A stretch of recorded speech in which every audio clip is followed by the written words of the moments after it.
Welcome everyone to the Adversity to Advantage podcast. Today we're very privileged to have Leyla Okhai on the line with us. She is the founding director of Diverse Minds UK, which I'm just excited about in general. She enables organizations to create a more productive workplace by talking and supporting mental health, which obviously my listeners know is a passion close to my heart around mental health at work. So welcome to the show, Leyla.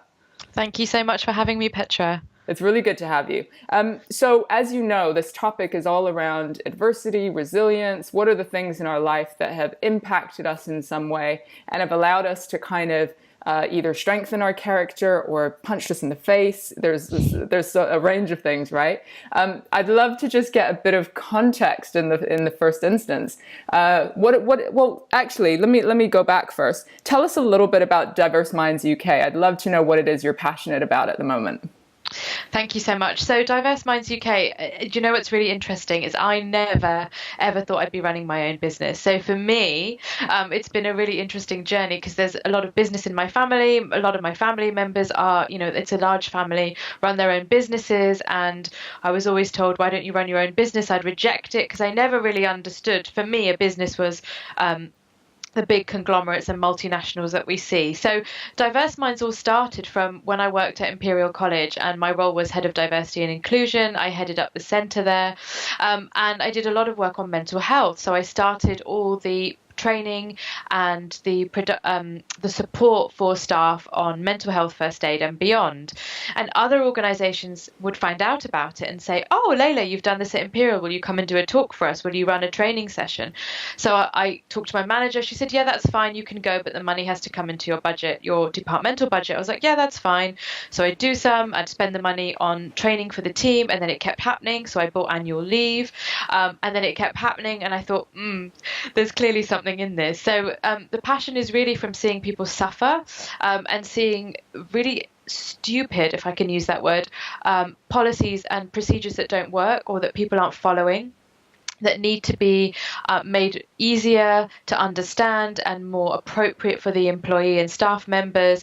And actually for organisations, they've got brilliant aims, objectives and missions, but they're not really coming to life. So that's how it all started. And I've been very privileged to work with people.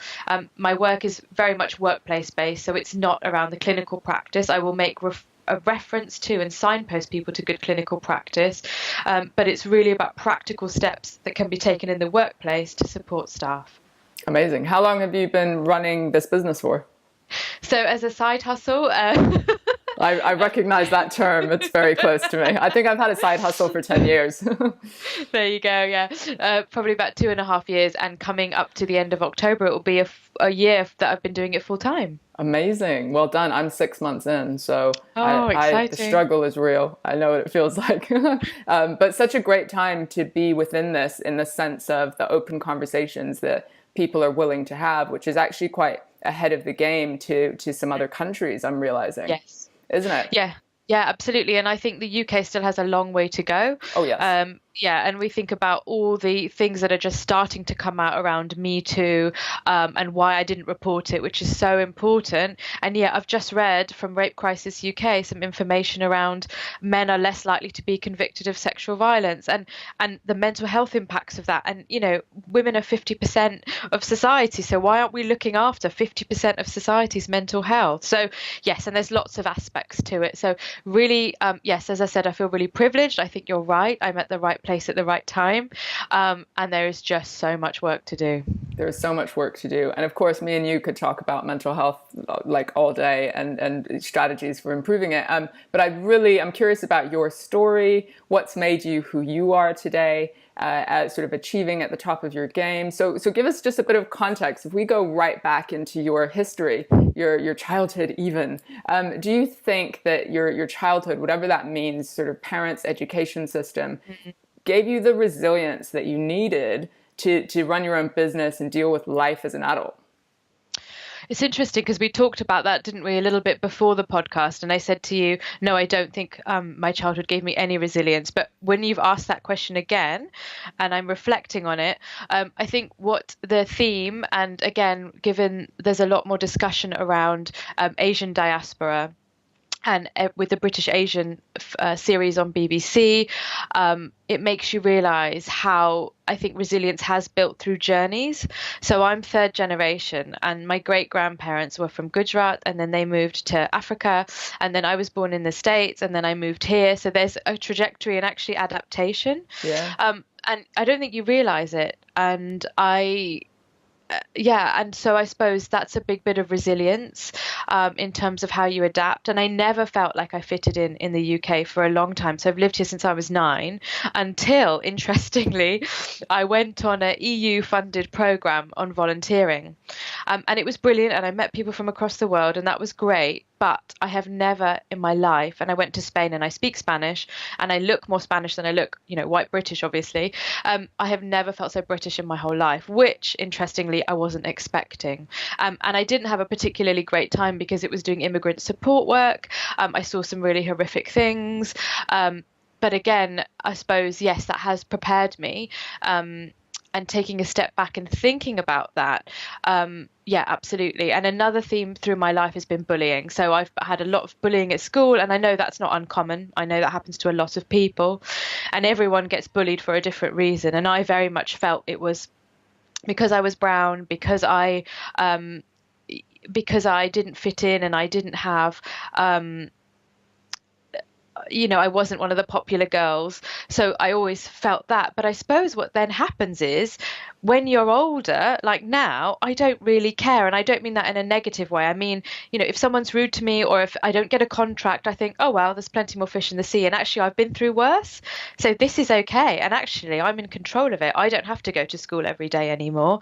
And if you can kind of do that, you sort of think. I think what you're saying is that your childhood in a way did give you resilience, but often it's not the way we think it will. It's not like, oh, my parents knew exactly what to say at the right times. My teachers knew just when to push and just when to support. They supported with the bullying. Like, it's not that rosy picture. What I've noticed through all my interviews, coming up to almost a year of podcasting, is that it's when you feel like there's no support and that you're completely stuck, or you hit rock bottoms, or you get the bullying, or whatever those childhood experiences are, that actually make us able to run businesses or hold relationships or connect with, because we're like, dude, I've been through worse. What's a bit of a business up and down, right? Uncertainty, exactly. Right? And at least I'm in control of it. I suppose that's another theme. I never really felt in control of my life till I was in my maybe mid to late 20s. And by that I mean I felt I was always dancing to someone else's tune, and I wasn't trying to. And it's not necessarily about people pleasing, actually, either. But yes, so now when you've got the control, it might be difficult, but I still feel like that control really, really rests with me at the moment. So again, going through all of that. Completely. I actually resonate with that so much, because I moved every year of my life growing up, and I moved country every 3 years. Which was kind of intense and had that impact of making me really adaptable, which I can now kind of use as a strength because I work with different companies and people and all of that. But there was definitely a period of time where that adaptability meant I was never me. I'd never figured out who me was. I was just like, oh, you're from that culture and that demographic? Switch. Oh, you like that and you're from that class or society? Switch. Do you know what I mean? Yeah. Until you're like, who the fuck am I? And it leads to like depression and suicide and all sorts of things, because you can get pretty lost in it. Oh, we could just talk all day. So, take us through some more themes for you around adversity that you face. So we've talked about the bullying. I often talk about rock bottom moments in our life that can sometimes be the catalyst for change or for learning. And I wonder if those terms kind of resonate with you at all. Yeah, absolutely. So I suppose one thing that sticks in my mind is around one of the first experiences I had of quite serious workplace bullying that I didn't feel I could do anything about because all this stuff was going on with my family. So as I mentioned to you, my family was imploding. So I'm an only child. I'm from a big, wider family, but I didn't really have much to do with them. I didn't grow up with them. And it was the three of us, and I don't think I'm an extreme extrovert, so being an only child was very, very, very difficult for me. And that's why I have to just be constantly doing things now. So it's very difficult. I don't think it's a very healthy dynamic. And my dad decided to leave my mum, and that's fine. I get that people want to leave people, but it was really horrific. So we had to go to court because there was no support. My mum, she was very much, that was her. She was fulfilling what she felt she wanted to do, which was being a full-time mum and looking after the home. I was also 22. So I was in a place where I had to support my mum. She, fell apart. She got very mentally unwell. And then, I haven't seen my dad for 12 years, which is a great thing, actually. But that was all imploding. Then I'd go into the workplace and it was just a mess. So it was a very prestigious institution. And the individual that I was meant to be working with, he was a real bully. It also transpired, and this is horrific, that he was looking at pornography on work computers, but that came out after he left. And, I look back and I just think, how on earth did I get through that? But it was almost like I went in, and it was a job I really believed in. So it was supporting young people from Black and Asian backgrounds to apply to university. So at least the values piece was there. Yeah. The environment was awful. Yeah. But it was for a year. So I thought, okay, I'm just going to grit my teeth. I need the money. I've got to help my mum. I've got to get through it. And interestingly, sometimes life throws you a lifeline. And for me, the lifeline was I met some really lovely people, and I met the person who was now my husband, which was weird. And he's very calm and very supportive. And I know that's not the same for everyone. And he'd had some challenges, which very early on in our friendship, he shared with me and said, you know what, you can get through it. And it doesn't matter who that person is, actually, but it's just having someone there to say, and it reminds me of that Brené Brown clip about empathy. I can't change it for you, but actually I've been there and I'm here today, and you're going to be here today. So one of my points, I suppose, is about having that support network around you. And I had some amazing friends. So I used to work in Leeds who did their utmost for me. They said, we're here for you. Come to this christening, come to this. And they were still there, and they spent hours on the phone with me, and they didn't, let me out of their sight. And the house I'd moved into, I had these housemates that I didn't know, but they rallied around. So I think I was just really fortunate. And then after a year, and I think things did get worse at work, but then I was able to move into a different team and things looked up. But at that moment, I just had to keep plowing through it. Can I just ask, because you're talking about the support networks, which is really great, but sometimes when we're in the shame place, to think about Brené Brown, right? It's really hard to, first of all, ask for any kind of support. Yes. Second of all, to even receive it, if it is sort of showing up. And I'm wondering, you obviously had serendipitously some great people that showed up. How were you showing up at that time? Were you able to ask for help, or was it just like they could see you were crumbling? Really good question. I think initially I could talk about the workplace stuff, but the family stuff, absolutely, I felt really, really ashamed, and I have no idea why. It's such a good question. So how was I able to talk to people?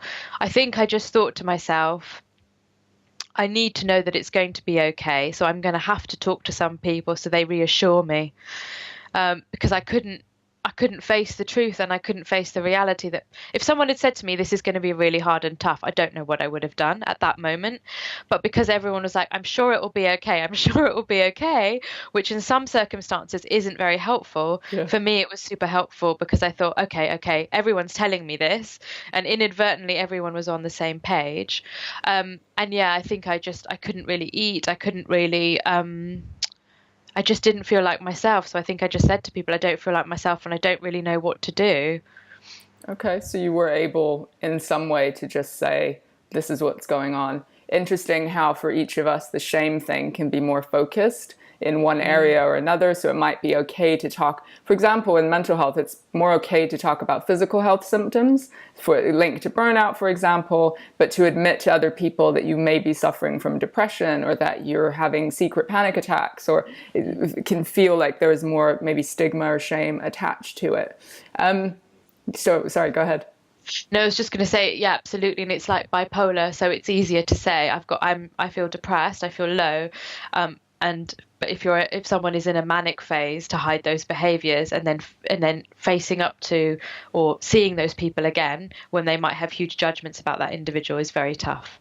It's very tough. And you mentioned briefly just that your mum's mental health was impacted in some way through all the stress of it. And I'm curious about how that impacted your mental health. Yeah, so I think what happened was a delayed response, which was, be the strong person, be the carer. And I didn't know that was the role, to be honest, at that time. Sure. It's survival, right? Absolutely. Yeah. And then it really hit me. And I think it even hit me maybe 8, 9 years later. Wow. Where I just thought, what has been going on? I don't even know, how did I manage it? I can't keep doing this. And it put me in a role that I didn't want to be in for the rest of my life. So the role of carer or of survival, fight or flight, supporter? Yeah, supporter, carer, doer of everything. All the time, for everyone. Yeah, no, I know what you mean. Okay, so it hit you sort of maybe even that's almost a decade later. And there's a cumulative effect of trauma even, that might feel like a strong word, but for the workplace bullying, for the whole family situation, supporting your mum. And I'm just curious what that decade was like. How did you just feel like you could cope, like you had to, and it was, I hesitate to say okay, but you just didn't have a choice in a way. And then it hit you? What was that like? I think it was more peaks and troughs, and I did have some counselling initially, again through work, so that was good. It wasn't particularly helpful, but it was something. And then it was peaks and troughs, because after that incident of bullying, I then had another bit of bullying. So stuff calmed down at work, and it was great. And then I moved into another team, and everything was fine. And then there was a merger, and then the manager said, I'm going to take early retirement because I don't want to be merged into this department. And we got this other woman became the manager, who I was actually friends with. She worked in a different department. As soon as she became the manager, it was like 10 tons of bricks on me. She stopped me doing work. She stopped me doing any high profile stuff. Behind my back, she gave my work to other people. So this was about, when was it? So this was 5 years later, it happened again. And at that point, I think I really crumbled. I crumbled more, I think, because things were slightly more settled in the family's sentiment. I'd worked really hard at this particular prestigious organisation. I felt really angry. The work I was doing was on race equality, and I was facing these microaggressions every day, and it really started to erode on me as a person. So you're trying to build yourself back up, and then it all went down again, and I just felt completely exhausted, and that I wasn't heard, and that I really was passionate about my job, and I was the expert, and yet here I was trying to be shut down. And I'm just thinking, first of all, I'm thinking, how bad did it get? Like, how low did it have to go in order for a change to happen? That's my first question. Let's go there. So when I realised that nothing was going to shift and the bullying was going to continue, and again, it was very different to the bullying I'd experienced before. So this was much more subtle. It was much more passive aggressive. It was much more exclusionary, if I can use that word. So I was like, I've got to get out of here. So I applied, and I think the other problem was when you're low and you can apply for jobs in the traditional fashion because you can't reach out to people because you just feel so low.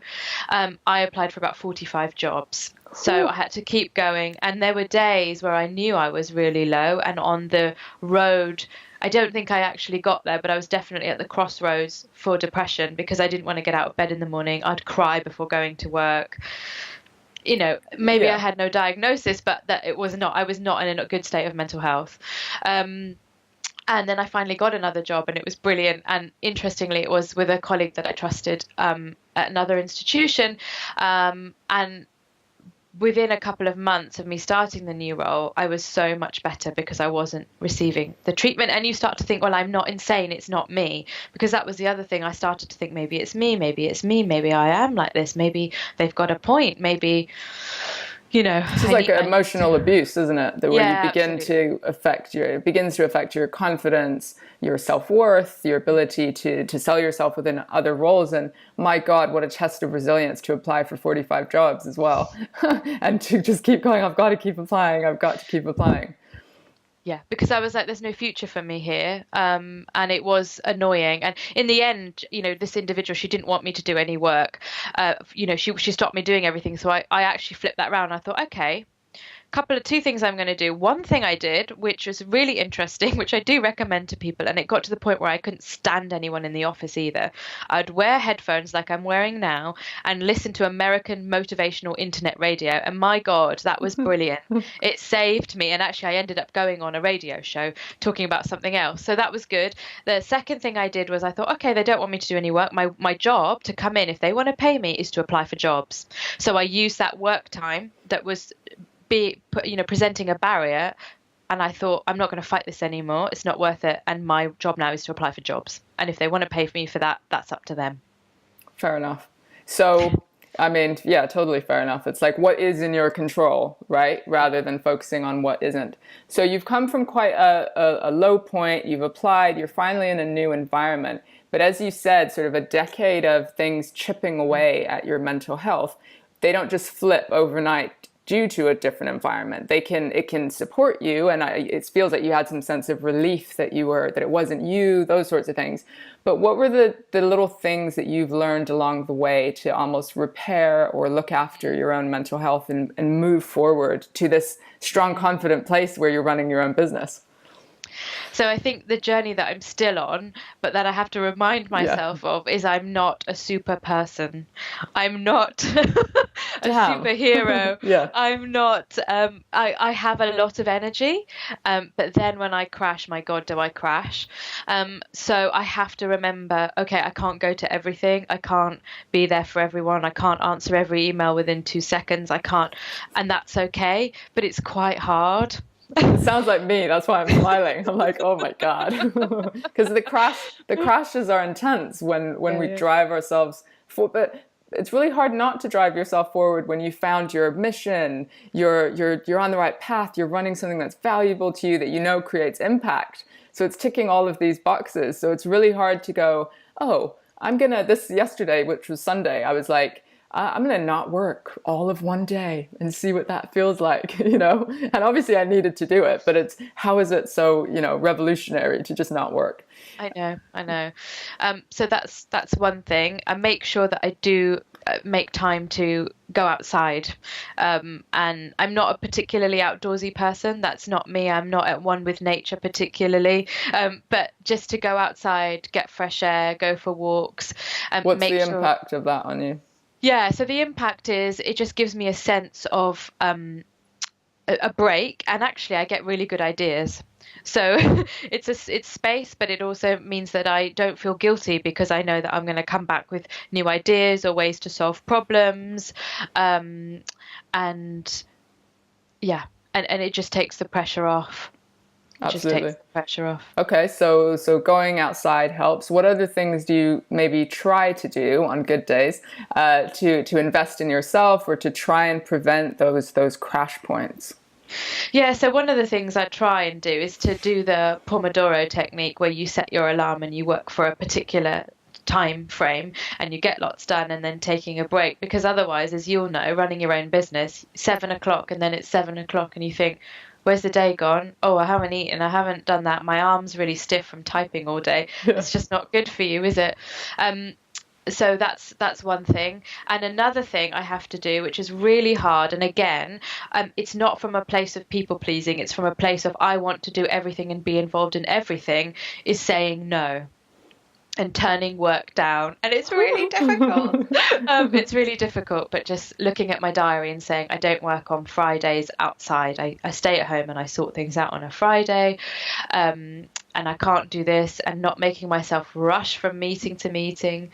And one of the things that always sticks in my head, my very good friend Gabriella Kerr-Gordon, who was an apprentice with me when I worked at Imperial College, and she came in, it's her first day, she was like, okay, I'm going to help you with some diary management. Bearing in mind she's a good 10 years younger than me, and she got my diary and she said, I'm not happy with this. You're rushing from meeting to meeting. Where is your break time? Where is your travel time? I want to see this color coded. I was like, yes, miss. And I'll never forget that. And so now when we meet, I'm always like, here's my diary. And people being quite strict in a really helpful way, and actually color coding the diary and blocking stuff out. It's basic stuff, but it really does help me. Do you have some criteria for saying no to work? Yes, I've been really strict again with myself, and if it's not at the price point I want it to be, and it involves a lot of work, and I've just taken something on that's like that, but that's it, that is the last thing because it was committed to a while ago, I won't do it anymore. And actually, I'll say to someone, oh, if you want someone cheaper, I can recommend other people for you, because actually, what is the point of running around absolutely everywhere? I'm talking about well-being and mental health and then making myself ill. It's nonsense. It is ridiculous, but we do it. And it does lead to burnout. But hopefully we can begin to recognize the signs within our body and our mind early on. So I know if I start having a bit of shortness of breath, or I start getting irritable with my kids, or think little hints like that, I'm like, whoa, I realize that, what I need to do.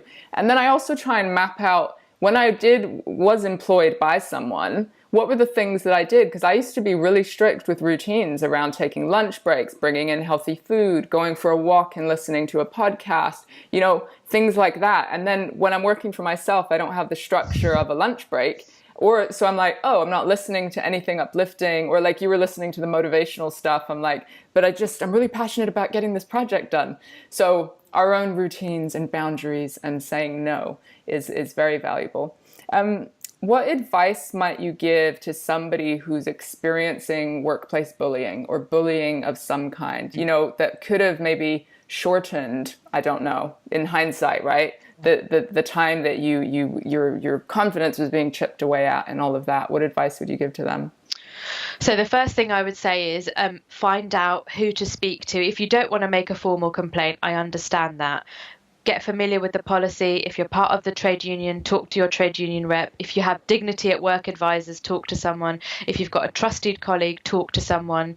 Use the organisation's policy, processes, procedures to challenge what's going on. Decide what you want to do. Map out your strategy. Think about whether it's worth you staying.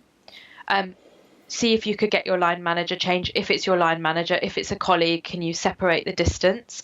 And don't be afraid to join help groups. Call Bullying UK, call ACAS, get your information. Make sure you feel that your armour is on in an appropriate way. Make the decision about what you want to do. Where possible, don't keep silent. So you don't want to go around telling everyone, right, but the people that you trust, and how, have they faced this before? How could they help you navigate it? And then if it's not going to go forward, get your support networks outside, whether that's online, face-to-face, on the phone, social media, and maneuver your way out and use lots of pronged approaches. So, you might want to apply for jobs. You talk to people, share your vision with people. I'm looking for new opportunities. When you feel low, I appreciate that that's really tough, but you can just choose one small thing to do. So that could be, I know there's a secondment in that team, or I'm going to go ask the manager I trust over there to see if there's a secondment in the team. So it's small and it's manageable. And remember, it's not you. And actually, another thing I found really helpful is work with someone who does these amazing storytelling workshops, and they're from an African tradition. And in one of the workshops, she makes us come up with like a phrase or a mantra that we can say to ourselves every morning. So I would say, and I know this won't work for a lot of people, but I would say write something down. So mine is, I know I will be the positive change I want to see, and I will see it every day. And just put it somewhere when you feel low, and just looking at that, or a beautiful picture that makes you feel happy, and look at it as you walk out the door and think, I'm going to come home to that and it is going to be okay. And also remember that you have to make some tough decisions. So you might not get there overnight. Think about think about the challenge, think about the question, think about the decision, and just focus and work towards that. I love that so much. And what I'm hearing you say is, figure out the things that are in your control, and there's a wealth of things that are in your control, even if some of the surrounding environment might feel like it's not in your control. I'm just curious about, I bet there was a bit of time in the workplace, or even at school, if we go right back, where little things were happening and you didn't feel great about it, and like, at what point did you go, this is bullying? Because it's usually after like consistent, right? Like, how does somebody even know this is workplace bullying, and I should start to do some of the things you're saying? Yeah, that's also a really important question. I guess in school I didn't really know it was how I felt, Yeah. and the exclusion. And that's probably why I do the work that I do now, because I hate exclusion. It makes me feel sick. And it's not just about me, it's about everyone. Yeah. And at work, I think those behaviors were quite obvious. And I think because I then started to work in the area of bullying, I knew. So the things that people might want to reflect on and look out for and think about what they can manage.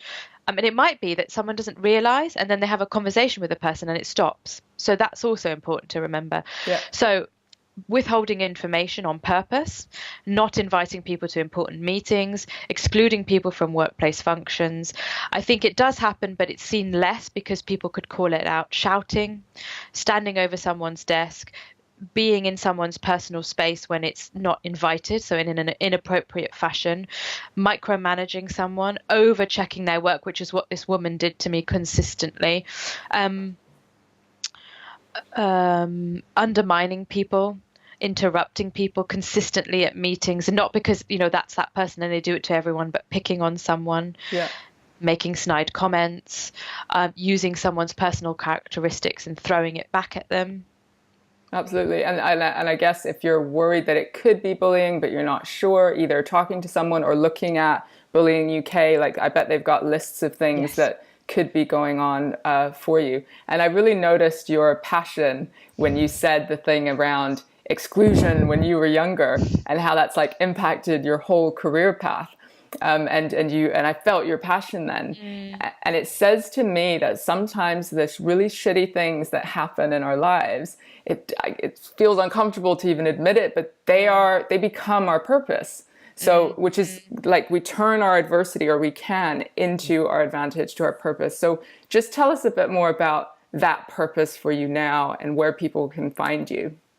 Yeah, absolutely. And one story I just want to quickly share is, Please. I remember being in a yoga class, and at the end, the teacher said, right, think of someone who's been a really good teacher to you. And it might not be someone who was kind or who was helpful. It might be someone who actually made your life very difficult, but taught you valuable lessons. And I thought, yes, she's absolutely right. And I thought about this individual, and the way she treated me was horrific. But the upshot was I got an amazing job. I got amazing opportunities. And I probably wouldn't, if she was lovely, I wouldn't have pushed myself in that way.